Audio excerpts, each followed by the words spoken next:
Chapter 2. The Connection. The Connection, the Painful Bridge to Cross. Melissa.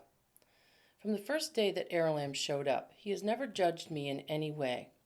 Lately, he has told me to lose some weight if I want to avoid some nasty future health issues and be around for a long time to share this information. I have to get a guide who will tell me to step away from the donut, Melissa. Really? No lottery ticket numbers? No stock market advice? Come on. He also does very little in the way of forecasting the future in any way. He says that free will always rules, and although there are always 2 to 7 very likely outcomes or possibility currents of any situation or life direction, free will makes prophesizing against the rules as they are for him. Everyone born has a guide. Right now on this planet, humans are supposed to be waking up to what the universe is really about. We are supposed to begin to trust our intuition and trust our inner guidance. Ooh, good time to bring this up. Your guide will never, all in capitals, ask you to hurt another human, steal, rape, pillage, or do any harm at all to any other being on the planet here or living on another planet in this universe. Period. The rule, do unto others as you would have them do unto you, is a really big deal on this planet and every other planet and energetic realm within the Creator's known universe, period. This rule also covers pretty much every living thing. If you wouldn't want to be kicked, then don't kick a tree. If you determine to do any of these things at all, your guide will not physically stop you, but will keep planting thoughts, things, people in your way to get you to stop the negative behaviors. Free will always remains yours, but again, I urge you to understand that no soul's guide will ever condone or assist in any negative activity. It's just not their job. They are there specifically to try to get you, with guidance, to be a much bigger, brighter soul.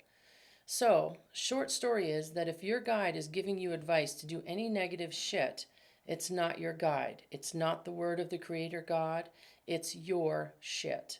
Might be a great time to get into therapy and deal with yourself. Okay, spiritual disclaimer made. Your guide was given to you in order to help you stay on your life's lesson path, even when you absolutely refuse to, in the most benevolent ways possible. I can tell you that in the 35 years that Aralam has been in my life, I have tested him in every possible way to see if he was really walking his walk. He has never failed me. I also want to take this time to explain that Aralam has never professed to be anything but a humble servant of the Creator God. When I have needed in my life to pray to God, the Creator, Aralam and everyone around him steps aside. They all look upward toward the light of creation, and my prayers flow up and away into an endless loving light space, the Creator God. Aralam and I connect. Melissa. In the winter of 1987-88, I had moved back to my small hometown in New England. I was a 22-year-old single mom. I was working at a lumber yard setting sticks. Setting sticks is where you take small 4 by 2 inch sticks and lay them along a freshly cut lumber in stacks as they come off of a sorting machine after they are cut to length and width. It was New England, and I can tell you it was freaking cold that winter, amazingly cold. The cavernous main building, which was the sawmill, was open on both sides along the kiln wall so that forklifts could come and go, constantly bringing in green lumber for sticking and taking dried lumber from the kiln out to the yard to be stacked on pallets. I had been hired as a yard worker by a longtime friend of my family who would eventually become my first husband. Ted was 10 years older than me, married to another family friend, and had 2 young children. I was 22 at that time. Ted's best friend also worked at the lumber yard as a manager. Les was 28 and the absolute opposite in nature and energy from Ted. Ted was a brilliant guy who knew about the lumber business, had grown up on a farm. Ted came from a well-known family in town and really was all about having fun and just making life a party. He was one of those guys who was a friend to everyone and who would give you the shirt off his back kind of guy. I was a single mom, living in a trailer, young, stupid for all intents and purposes, and was doing my best to pay for another tank of heating oil to make it through the winter. Trailers in those days always came with a big, ugly old oil tank attached somewhere on the back side. I'm sure the older trailers in circulation still do. The trailer I was renting was a big, sturdy 1967 model, 2 bedroom, 1 bath, kitchen, and living area combined.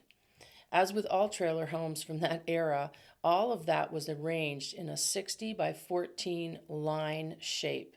So if you needed to pee, you would walk down the long 54 feet to the tiny bathroom. It was like living in an eye. The whole of the interior was wood paneling, a weird red shade of wood that I painted all stark white so that it ended up looking like some kind of a retro space capsule.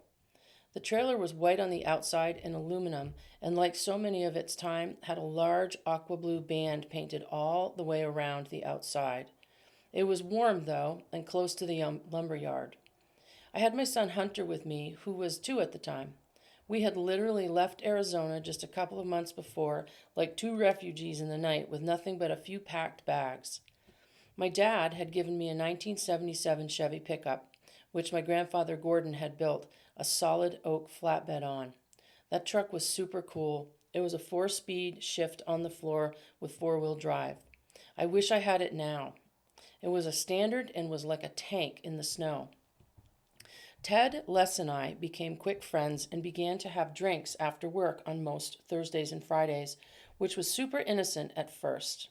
The thing is, at some point, I began to realize that I was thinking a lot of Ted in a way that was, looking back on it, just plain wrong, and not within the do unto others rule of life. Ted had a really nice wife named Sue. She was also a friend of my mother's. Ted and Sue were in that wide circle of partying friends that Sally, my mom, had acquired throughout the years. Les was, for reasons I would glean later, not part of my mother's entourage of partygoers, but his wife Ronnie was and had been. I know now, looking back at the situation, it was really all me. I was just young, stupid, and fully the person who looked at Ted and selfishly thought that no one else mattered but me. I am not proud of admitting that, but I know it's the truth.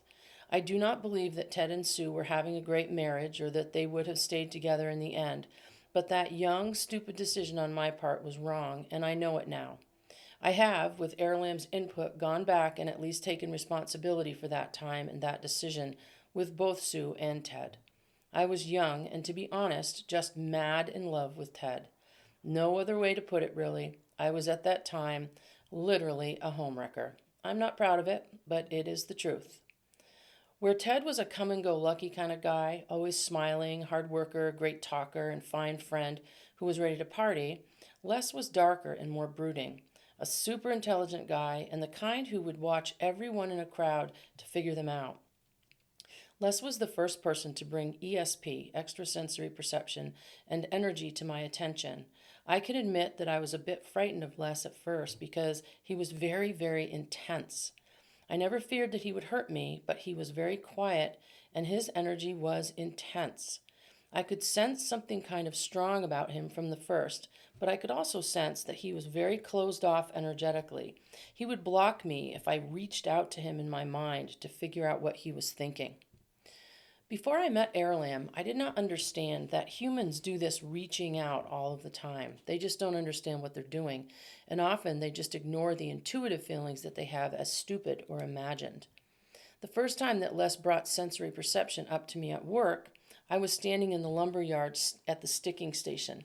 It was so cold as I was standing in front of that large stacking machine 15 feet away from a fully open-ended building, with the roof being the only thing between me and a blizzard blowing outside. It was about 5 degrees, and the wind was blowing in gusts of 10 to 20 miles per hour. Every few minutes, that wind would shift direction, and the snow and blizzard would blow into our faces as we stood there. It was brutal. It was a Tuesday, and just about 2:30 in the afternoon, and it had been snowing and blowing all day long. The sky was so gray that just past the end of the open building, you could literally see nothing.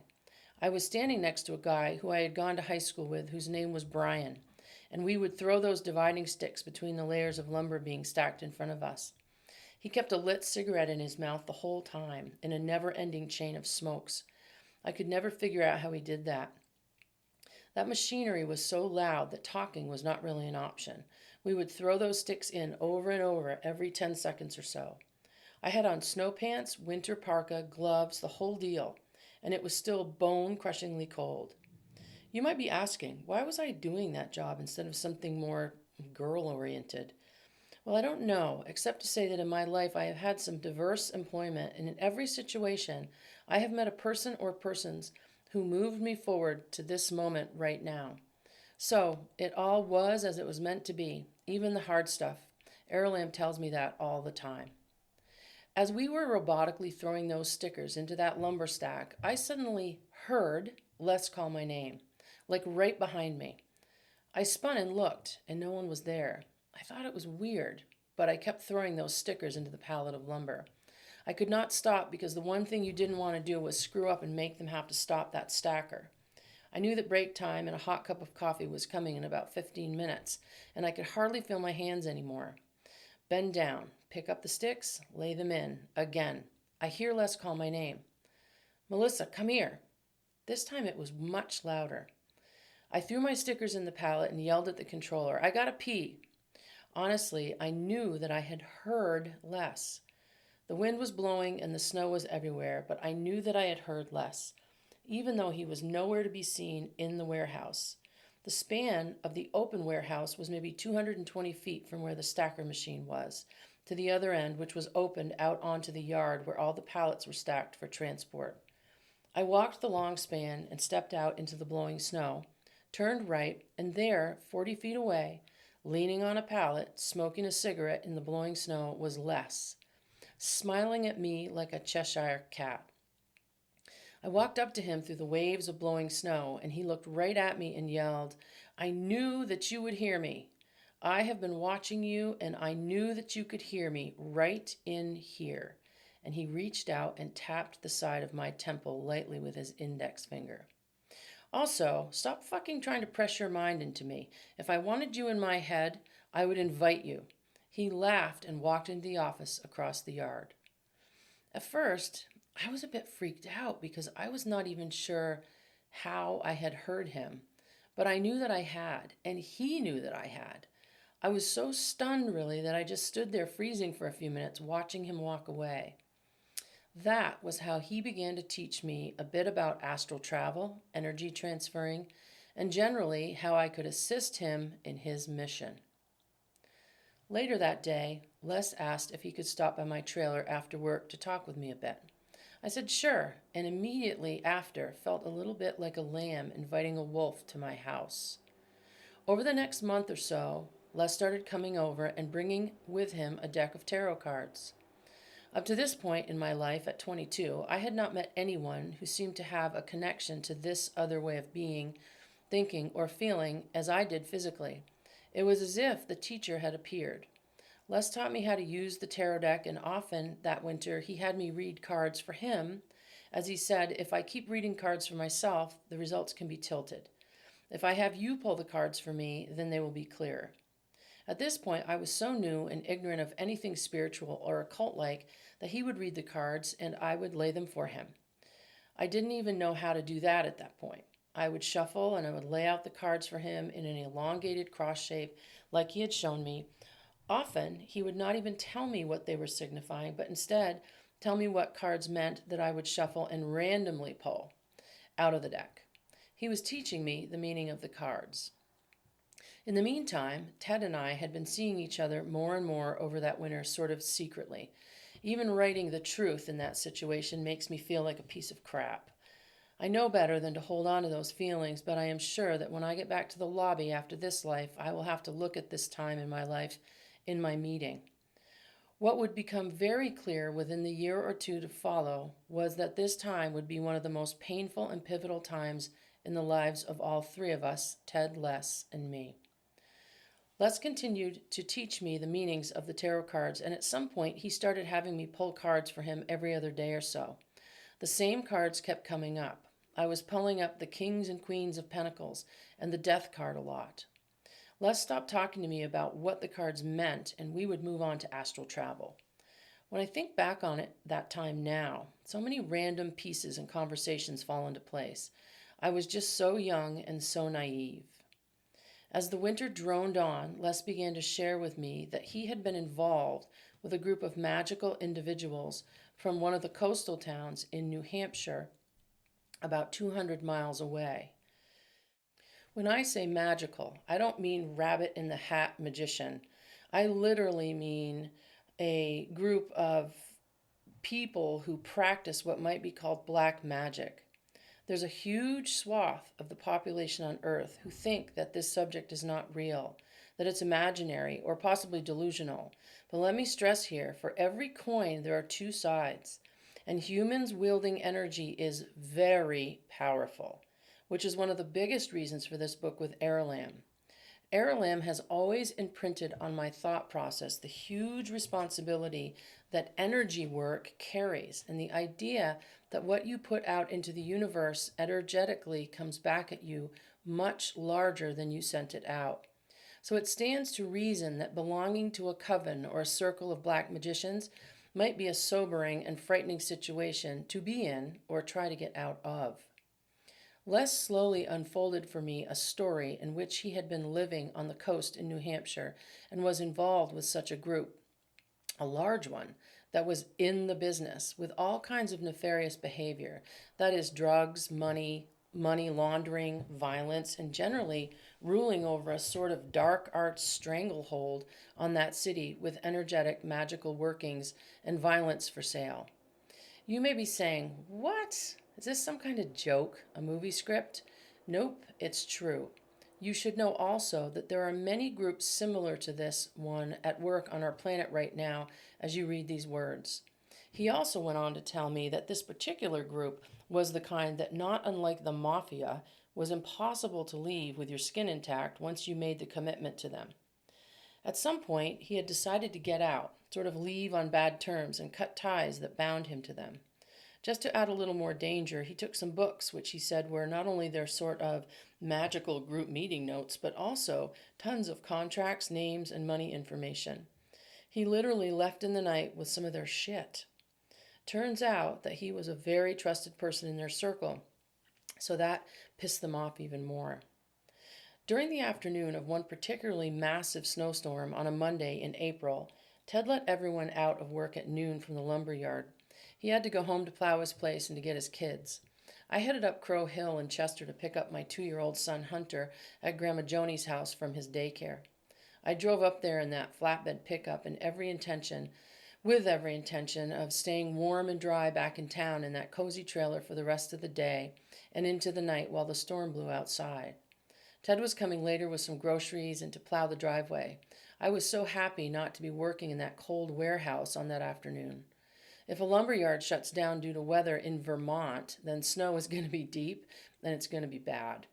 Vermonters, including me, pride themselves on being able to traverse any kind of weather with bald tires, no heat, no wipers, and no hat. No problem. After picking up Hunter and getting safely down Crow Hill, we were snow-covered but warm in the trailer. I could crank that heating system up. There was no thermostat. It was either at 90 or it was off. It kind of smelled a bit like kerosene, but it was so warm. It was so warm, in fact, that every window in that old trailer would steam up on the inside. We were cozy. I put Hunter down for his nap at 2 in the afternoon. He was a monster sleeper. He would sleep from 2 p.m. to 4:30 p.m., completely gone to the world when he was a toddler.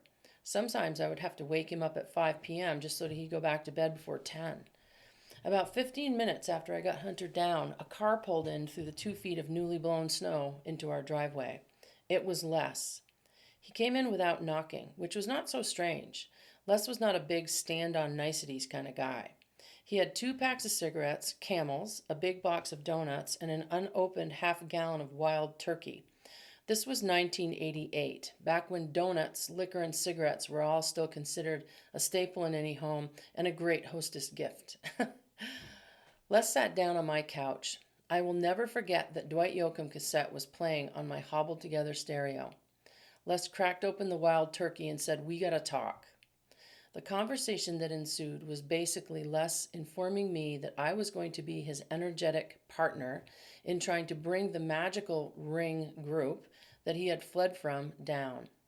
I sat there listening to his plans. You're a really fast learner, and he knew that together he and I could destroy this group before they even knew what had hit them.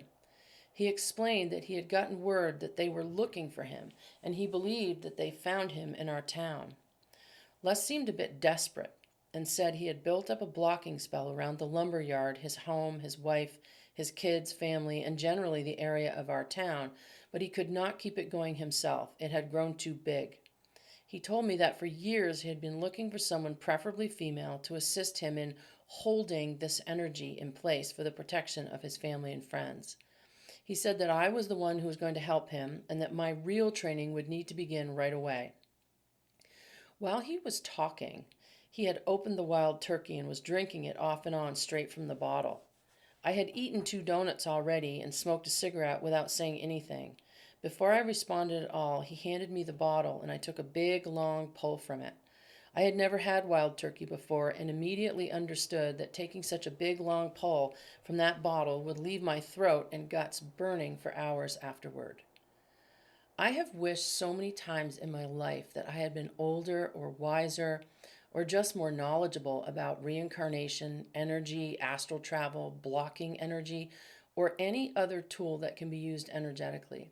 But I was completely ignorant. I was ignorant, young, and because of that, my response was young and immature and frankly selfish. I listened to what he was asking me. I was listening to what he was saying, but I could not wrap my mind around the idea that he was actually speaking literally to me. He was being literal and factual about the events that had happened. Although I felt a real connection with Les, I didn't really believe him. I should have, but I just didn't. In the same situation today, I would have had 100 ways to be of help to him. But then I didn't trust myself, and I just didn't believe him. What he was telling me seemed so outlandish and so crazy that I just thought he was messing with me for whatever reason. I just didn't believe him. I was thinking, as I'm sure you are thinking right now, a movie script or a fictional tale. He is crazy. I would come to understand later that it was none of those things, but the actual truth. We spent a couple of hours with him explaining to me that I was a natural at this work and that I could help him put a new coven together. A coven is a specific group of people who all agree to gather, work, and do ritual energetic magic in order to further a group cause. Covens can be small, as few as 2 people, or huge with no real number limit. Often, covens are in groups of 12 or 13 and female only. Some, like the large group Les had belonged to, were both men and women. The group was large, he said, consisting of about 40 members. Les believed that I could help him to put this group, who he was convinced was coming for him, away. He wanted to do it energetically. He said that he had connections and that we could put together a magical group that would be bigger, better, and most of all, more powerful than the group on the coast who was threatening him. After a lot of trying to convince me, a bunch more cigarettes and a few more sips of the wild turkey, I just said no.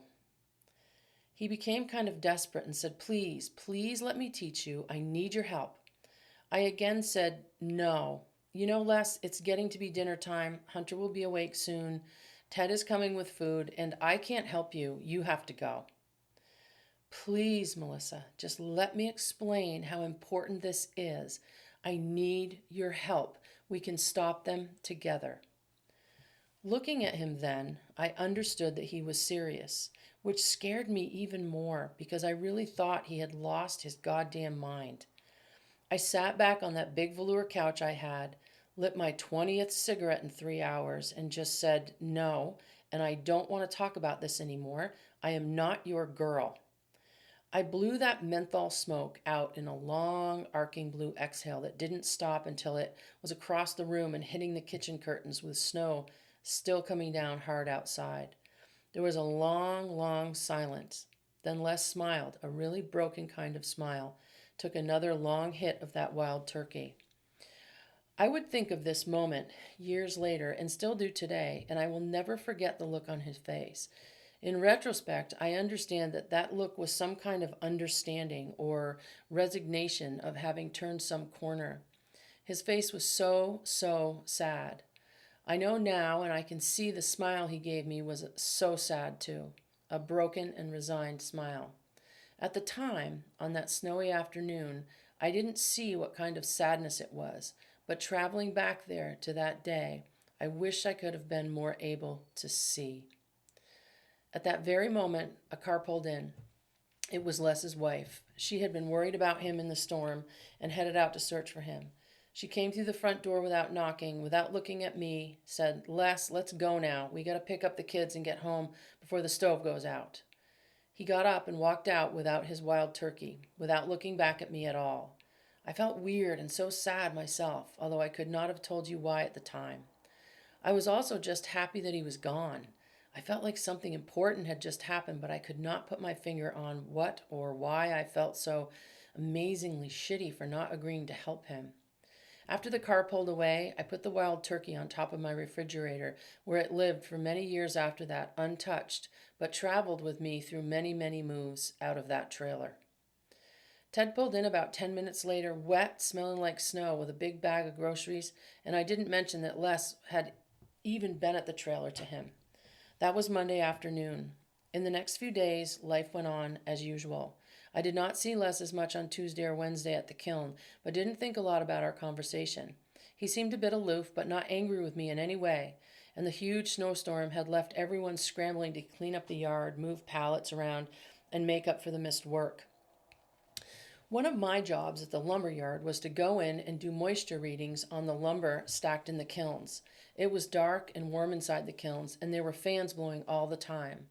The lumber was held at a very specific temperature so that the cut lumber would dry evenly, slowly, and without checking. If the lumber dried too fast, it would have weird little spots and splits in it, which made it worth less at sale. So monitoring the kilns was important. On Wednesday that week, I was in the kiln with Les, following him and taking down the moisture measurements as he was getting them. Ted was on a 2-day trip to the home office in Maine, so Les was in charge of the lumber yard for a couple of days. I was following Les around in the kiln and picking my way around the various pallets of lumber, which all had the small stickers in them to let the warm air circulate. It was so warm in there and smelled so lovely, like freshly cut wood. I always associated that smell with my dad, as he was a full-time house builder and smelled like that all the time. When we were finished getting the readings, Les turned to go, and I spun behind him to leave. He had not said anything at all to me. We had just walked around in the kiln taking readings. Normally, this would have made me really uncomfortable. I would have been chirping away, talking, or asking him if he was pissed at me for not helping him, but on that day, his energy was just calm and not angry at all, so we had done the whole inspection in a comfortable silence. I felt like offering him up a friendly hug or a kind of a sorry, but I didn't. As I turned to leave the kiln, I walked at full speed right into a 2x6 piece of lumber that was jutting out from the pallet. I sort of remember looking down in the dim light to step over a support strut that was on the ground, and when I looked back up, my face, more specifically the bridge of my nose, smacked the 2x6 in full force and with a forward motion. I felt the most pain in my face I can ever remember feeling. I fell backward, saw stars, and felt like throwing up all at once. Les leaned down to help me to my feet, and that's when the blood started streaming out of both sides of my nose. Les helped me to the yard office, grabbed a t-shirt off a hook, and placed it over my now swelling nose. My face was quickly doubling in size, and my eyes were swelling shut. He told everyone he was taking me to the ER in Springfield, which was about 15 miles away, and we got in his car. I was in so much pain that I just kept moaning. My nose was steadily bleeding. Les took the back way to Springfield, up over Crow Hill, which, looking back now, seems kind of odd, as it was all up through the woods rather than just the main road. He was very sweet and kept telling me to just hold pressure on my nose, which, he said, was fucking broken as bad as he had ever seen. When we arrived at the emergency department, they took me right into an examination room, most likely because I was dripping blood all over the floor in the lobby. I was laid out on a table with my heavy parka still on.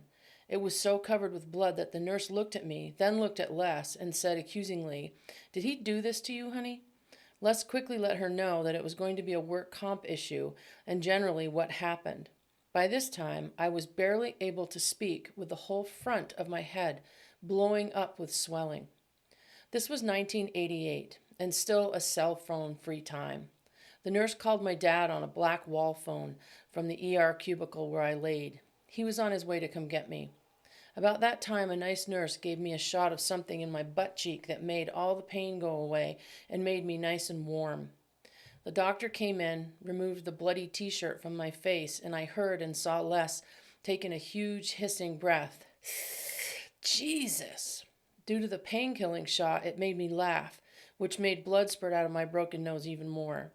The doctor took two long, cylindrical, white, padded, post-looking pieces of gauze out, grabbed both sides of my face, told Les to grab my hand, and literally jerked my broken semblance of a nose back into place.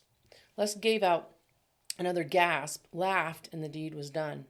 The doctor pushed those two cylindrical pieces up into my nostrils, taped up my whole head, and said, "Okay, I'm going to give you a prescription for the pain, but over the next 2 days, your eyes will likely swell shut, and it's going to hurt like hell for a week or so. You're going to need to take it easy till next week anyway. No lifting or straining, and I'd lay off any drinking or partying." He smiled and walked out of the room.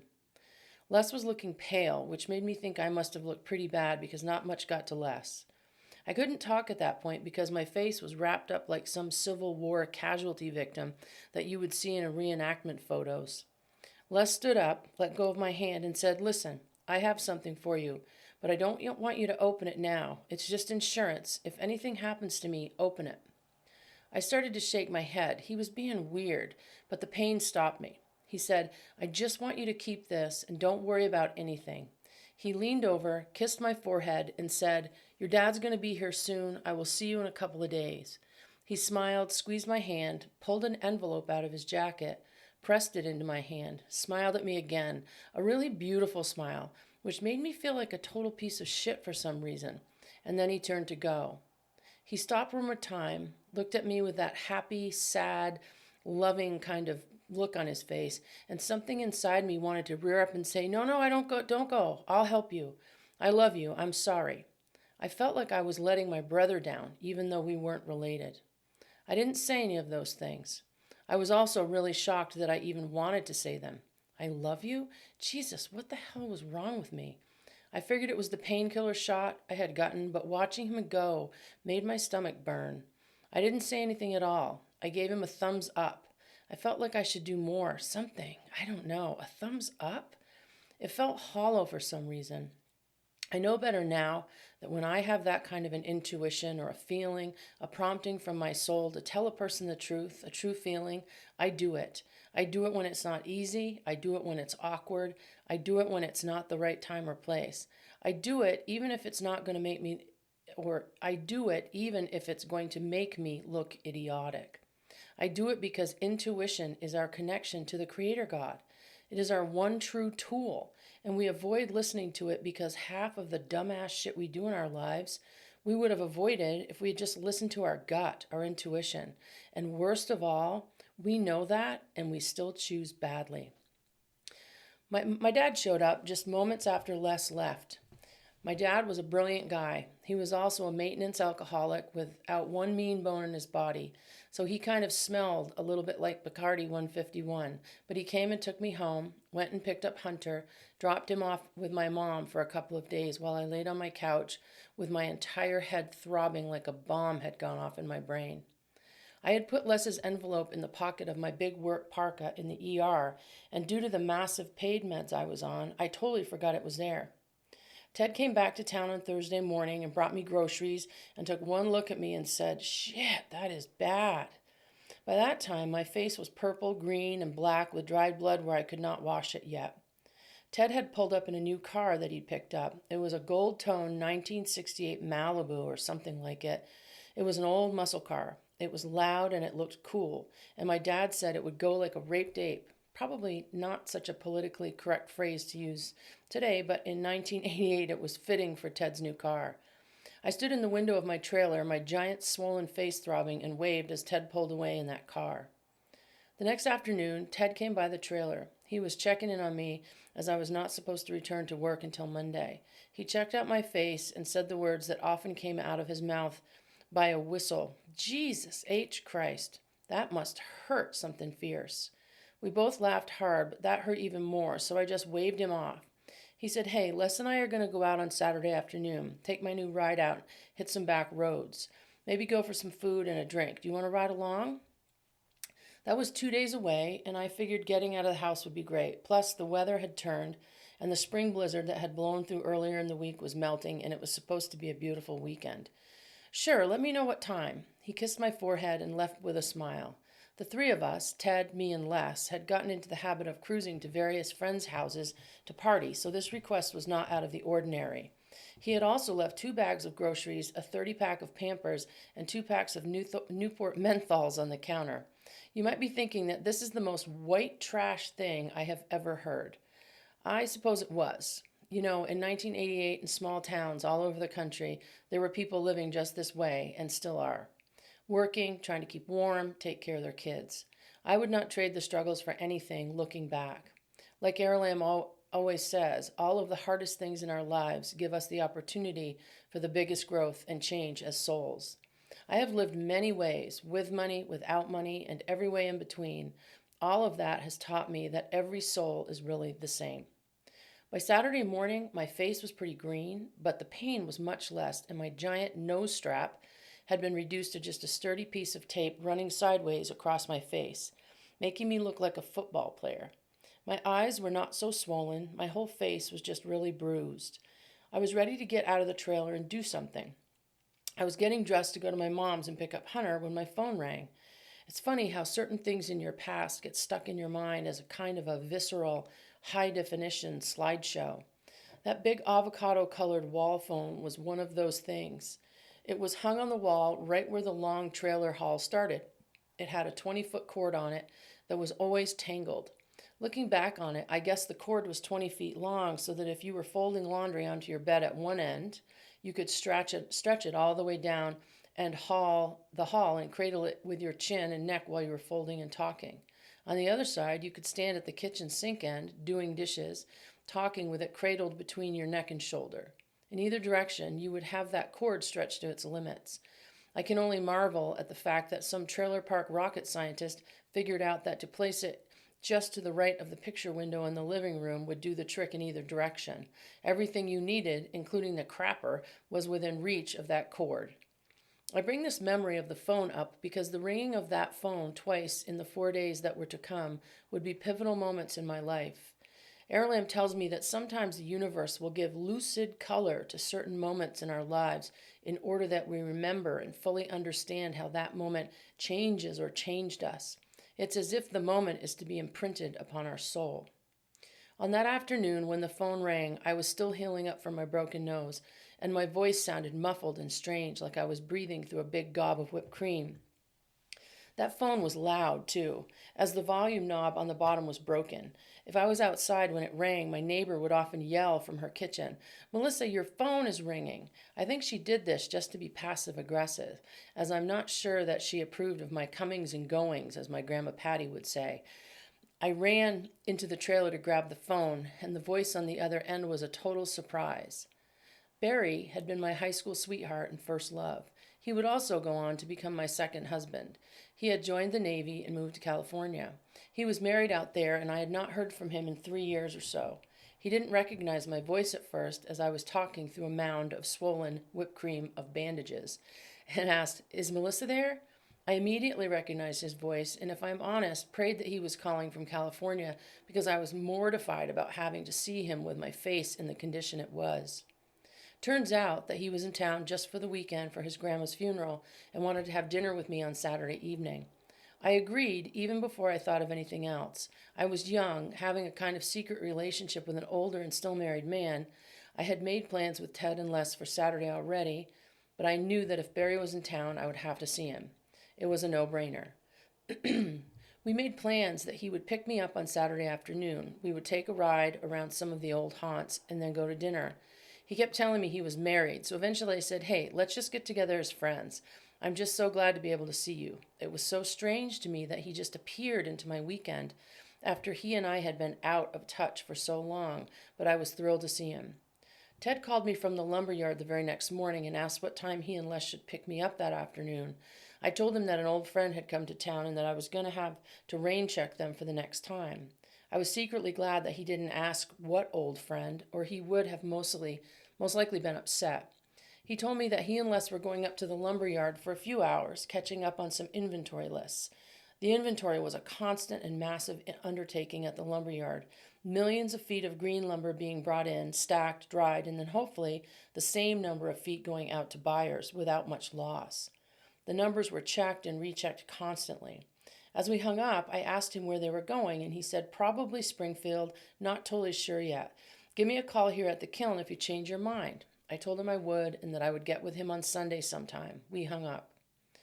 Later that day, Barry showed up to get me, and we hugged, but it was a really long hug, which was also totally platonic. In a way, it was like hugging a long-lost family member. I think Barry and I have always felt that way, like family.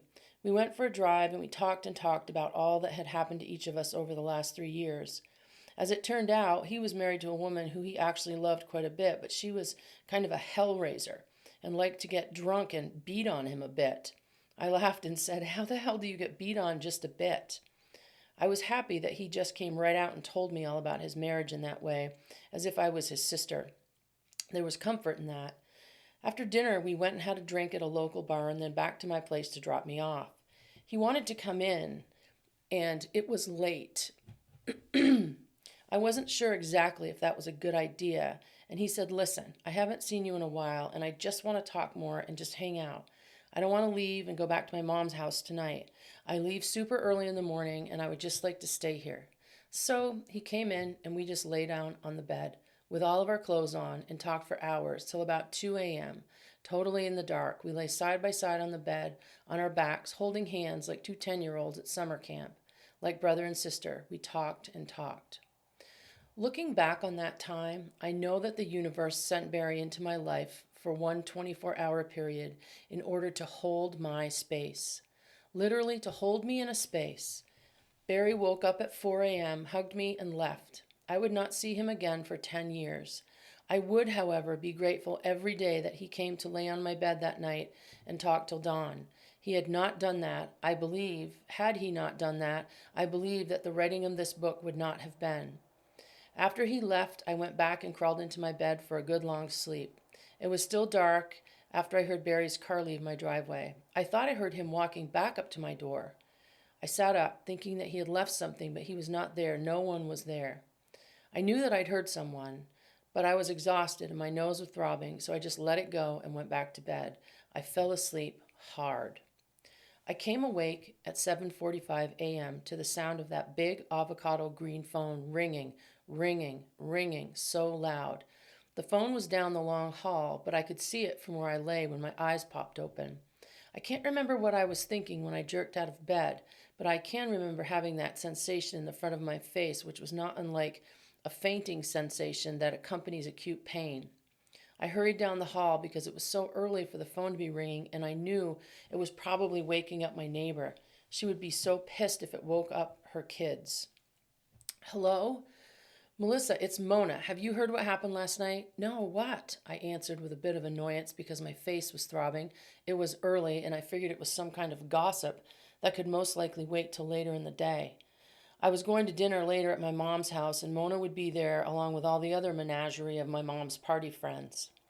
Hunter had been at my mom's since Wednesday when I broke my nose. The doctor had told me that I should not pick him up or do any lifting at all, as the pressure would not only cause massive pain in my face, but also dislodge his setting job. Hunter was still a little guy, and I was picking him up 100 times a day at least. So I was headed over there that afternoon to have dinner, go to the soiree, and pick up Hunter.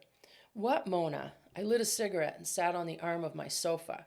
Her next words to me are a bit blurry because honestly, I think that my mind went into some kind of tunnel vision. Ted and Les were in a wreck last night, and Les was killed. They went off the road up near Putney, and a huge tree limb came in the front of the car all the way to Ted's side, and it killed Les. The ambulance got there about 30 minutes later, but he was gone. Ted was there with him, and he just died in his arms. All of the blood began draining from my face, and I thought I might puke. I can't tell you what I was thinking. It was more like a feeling. I was numb and on fire all at the same time. Mona, I gotta go. I will talk with you later. I slammed that phone on the hook and slid down the wall into a fetal position. What?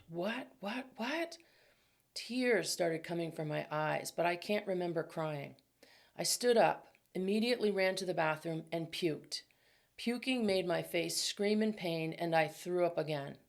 I walked to the living room and sat down on the sofa, crying and crying, but not making any noise. I lit up another cigarette, and my mind was whirling in that kind of spiral that happens when someone you care about is gone. There is no sense, there is no time. You just kind of go blank while tears roll down your face. I took a huge inhale from that cigarette, and across the room, my eyes rested on the coat rack and all of my winter clothing hanging there. My eyes finally landed on my work parka, which still had some dried blood on it from going to the ER, and the realization hit me slowly that in the pocket of that jacket was the sealed note that Les left me. Moving from the couch to the coat rack, that phone started ringing again, but I ignored it. I grabbed into the pocket for the envelope.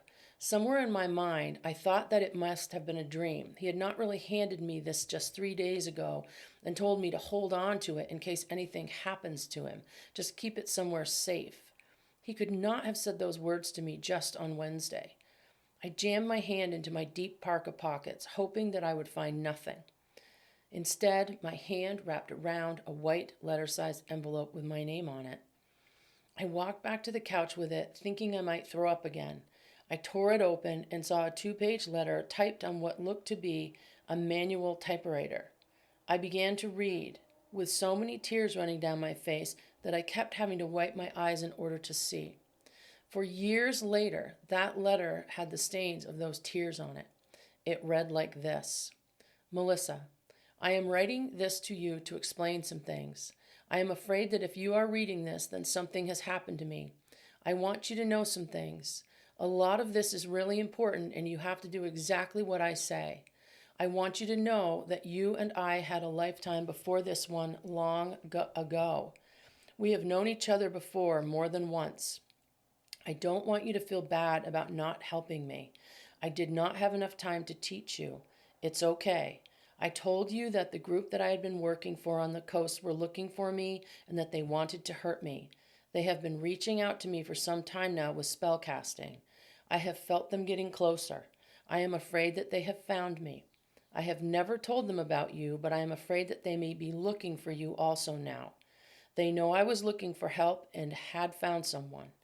If something has happened to me, I need you to listen to me now.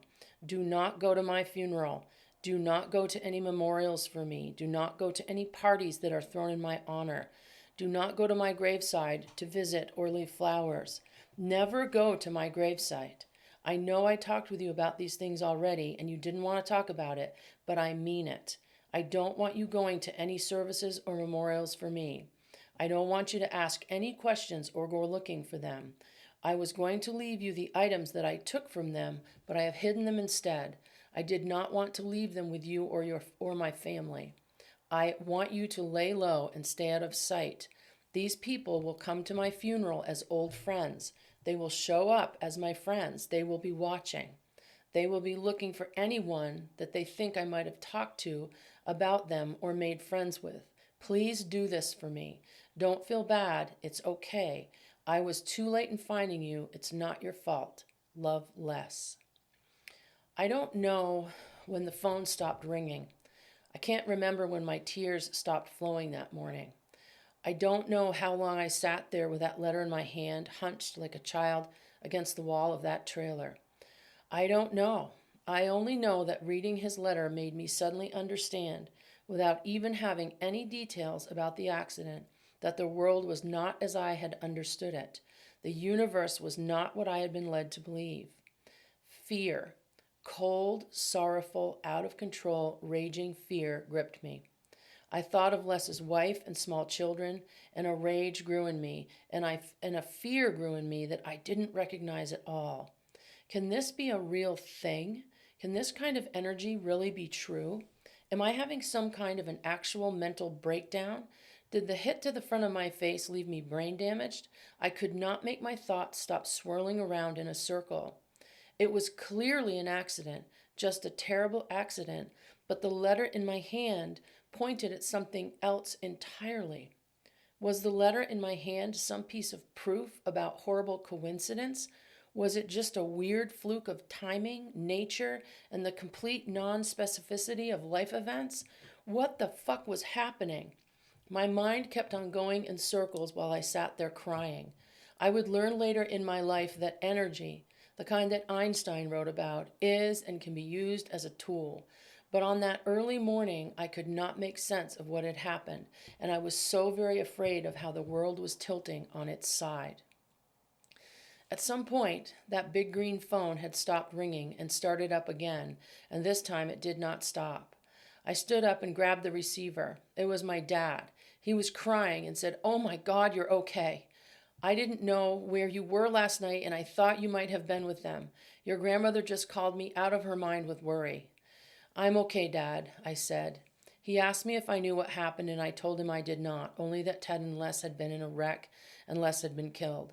I was talking to him in that kind of voice where you hear it coming out of your face, and you also know that it's not in any way connected with what is going on emotionally in your body, mind, or heart. He said he was going to my mom's later for dinner and that he would see me there. I said, "Okay, Dad, I love you. Don't worry. I met a friend last night. I was not with them." We hung up, and then it hit me again. Les was gone, and I had not been with them. I was not in the middle seat front of that big old car.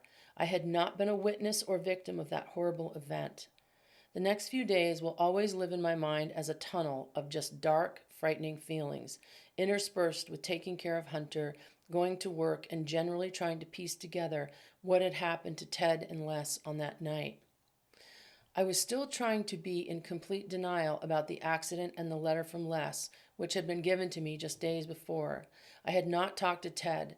Ted had gone home after the accident and was holed up with his family, which was the exact right thing to do. Ted did not know about the letter at this point, and I had no idea how I would have explained it to him anyway. He had been in a horrible accident, come out with no injuries that were physical at least, and had lost his best friend in the package. I could not reach out to him, and I could not stop thinking about him and the pain he must be in. I could not stop thinking of Les's wife and family. I could also not stop reading the letter. In the weeks to follow, I laid very low. I did not go to the funeral. I did not go to the wake afterward. I did not attend the party at the Pioneer House held in Les's honor. My mother, I think, was surprised, but I have no idea if anyone else even noticed that I didn't go. I just told people that I was sick, that I had come down with a horrible cold and that my nose was still hurting a lot. I just worked and went home with Hunter. I felt so much guilt for not attending the services and so much fear about Les's warnings not to attend anything. The day after Les's funeral, I was at home in the evening. I still had not seen or spoken to Ted, and I knew that he was dealing with the fallout of the wreck and trying to sort it all out. I did not reach out to him. I knew he would get a hold of me when he felt like it was time. In the days after the services for Les, I had phone calls from my mother and my dad telling me that some of Les's friends had stayed in town for a bit, and was I coming to the bar later that night for drinks as a band was playing. I declined. I did not want to meet any of Les's old buddies, and as a matter of fact had been warned against it by his letter. The bar that my dad was referring to was the main watering hole at the time for the whole town. It was literally 2 city blocks from my house, just out of sight, but just a stone's throw away. That night, I was getting ready for bed, and my phone rang again. I grabbed it quick so as not to wake Hunter, and it was Shelley. Shelley was a friend from work and was calling from the Pioneer House, to get me to come over. "It's packed in here tonight. There are tons of people from out of town. You're single. Get your ass over here."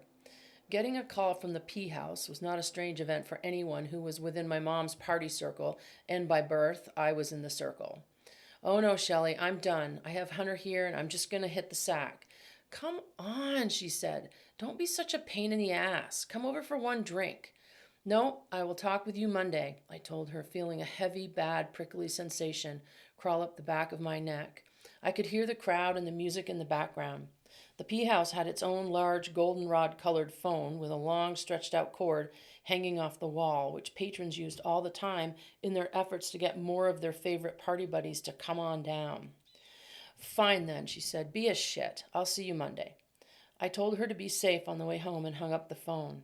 I realized right then that I had been having a coiling, creeping, growing fear deep in my belly. The fear had been growing and rising up day after day without me really knowing it was happening. I left the kitchen light on, headed down the hall, checked in on Hunter, who was fully sleeping, and climbed onto my bed. I became suddenly very aware that I was in a trailer full of windows whose curtains were all open, and I was like a big, dumb goldfish in a well-lit bowl. Anyone could be outside looking at me, and I would not know it. I turned off my bedroom light and started to yank all the curtains shut. I ran down the hall and literally slid my hand around the corner to turn off the kitchen light. I was in the dark now, but could still see the street light flooding into the main rooms of the trailer from Depot Street. I ran around, yanking all the curtains closed, too. The trailer was dark except for the glow of the street lights through the white curtains. At least I was not such a fish in a bowl now. I stopped myself. What was my fucking problem? Nothing was happening. No one was watching me. But I could not shake the feeling of being watched or searched out or stalked in some way. I was so scared. I thought about crawling into bed with Hunter, but that only seemed more desperate and paranoid. So I ran down the hall and climbed under my covers and laid there in the dark. My alarm clock showed 10:30 p.m. It was not even late. I would get out of here tomorrow. I would go shopping and take Hunter with me. In the daylight, this stupid fear would go away. At some point, I fell into sleep.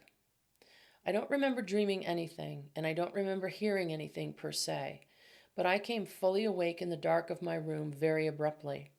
The head of my bed was along the wall where the hall was, so without moving, I could see the whole length of the trailer all the way to the end where the kitchen was, one long open space lit softly by the streetlight at the end of the circular drive. As my eyes came open, something in me said, "Stay still." I did not move a muscle. It was as if I was still sleeping, but my eyes were open. At the far end of the long hall, at the front door of the kitchen, I could just make out a moving shape. At first I thought it might have been Ted. He had a key. He could have come in quietly so as not to wake Hunter. He had done so many times. But there was no sound, just a dark shape. A kind of dark, quasi-human form moving very deliberately, and they seemed to be kind of searching around. I had a bird's eye view of the whole event as if it were a movie. I was wide awake, and I knew that I was. I could feel my body break out in a prickly sweat under the blankets. I was watching a dark, shadowy, humanish-shaped energy moving around my kitchen and living room, sort of looking around and into things, seemingly peering into cupboards, boxes, drawers. I had fear knotting in my body that was like something atomic, which was at the number 5 of a 20-second countdown to detonation. The only part of me moving was my eyes, and they were wide open. Again, I heard in my mind, "Be still." At that very moment, the dark shape seemed to be moving toward me down the hall, passing Hunter's bedroom door. As the shape passed the halfway point of the hall, the smell of roses filled my head, my face, and the whole trailer. Again I hear, "Be still." I know the smell of roses filled the whole trailer because it lingered in reality for days afterward. As the smell filled the air, I lay there literally frozen in my bed as just 15 feet away, the dark shape paused again, turned away from me, paused again, turned back, and came 3 feet closer to me, and as suddenly as it was there, moved back down the hall and out through the front door and was gone. My pillow was wet. I had not realized that tears, fear, and sweat had been rolling out of my body the whole time I laid there, being still. I cried openly then, sat up on the edge of my bed, and went to check on Hunter. The smell of roses was heavy, but the feeling of that was somehow so safe, and Hunter was asleep and fine. I crept silently with my back against the trailer wall, down the long hall and out into the living room, peeking out past the curtains. No one in the yard, no cars, no people walking by. I could see the glowing lights from the P House. It was 1:30 a.m. on the kitchen clock, so the bar would be closing up soon. I have never been so dazedly scared ever in my life as I was at that point, and I had no one at all to talk to about it. I had witnessed something, someone, something inspect my house while I laid there paralyzed and watched, and I was done. I was so scared that I could not feel my body anymore. I ran back to my bed, rolled up in my blankets, peered down the hall, and I started praying to God. When I say praying, I mean praying to God, capitals, capital G-O-D, with a capital G. I prayed to my God. I prayed to your God. I prayed to Buddha's God, to Allah's God. I prayed to Jewish God. I prayed to Hindu God. I prayed to Jesus and all the saints. I prayed to Catholic God. I prayed to whoever the fuck was the maker of the universe. I apologized for it in advance if I was in any way picking the wrong path to God, but I kept on praying to every God that any human has ever prayed to. I prayed to whatever God was the God who created everything. My prayer was simple. It went like this. I still say this prayer to this day. I will never forget it. God, you made me this way. You made me sensitive. Gave me the ability to see things, to hear things that others don't seem to hear. Please send me help. If you made me sensitive, then I want to do your work. I want you to send me help so that I can do what it is you put me here to do. Please send me help. I need you to let me know what it is you want me to do for you with my life. Please send me help. I prayed and repeated that prayer and kept smelling the roses and cried. Then I prayed some more until I fell asleep at some point. I came awake at 7 a.m. with Hunter crawling up into bed with me. He climbed up under the blankets and said, "Mama, I'm hungry." The smell of roses was everywhere. Hunter has always been my fellow traveler in this world, and he has always been my rock. I could even smell roses on him.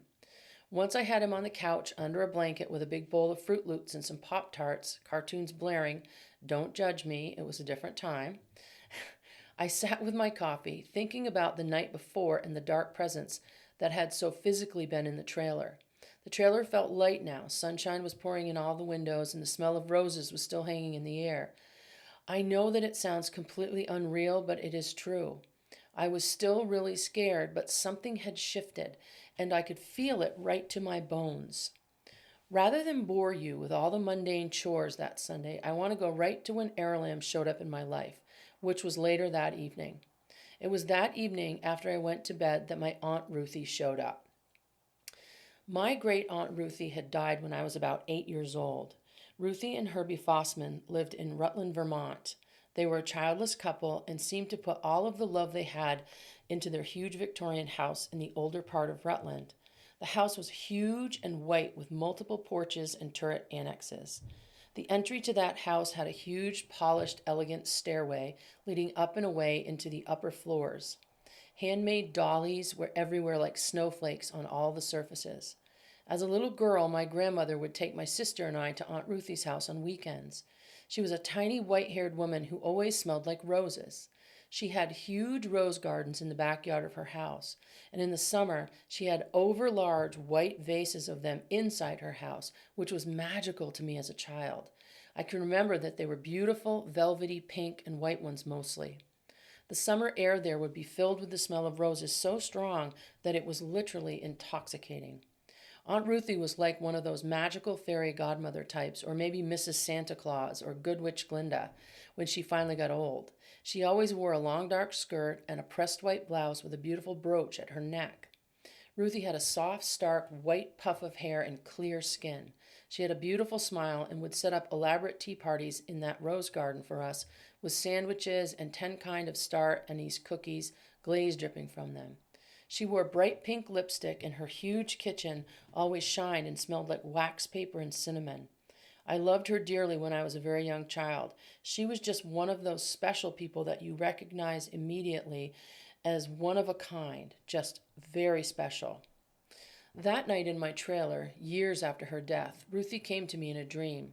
She sat on the edge of my bed, stroked my head. She said, "Melissa, help is coming. I'm going to stay with you always, but your help is coming. Don't you worry, little girl, help is coming. Aralam is his name.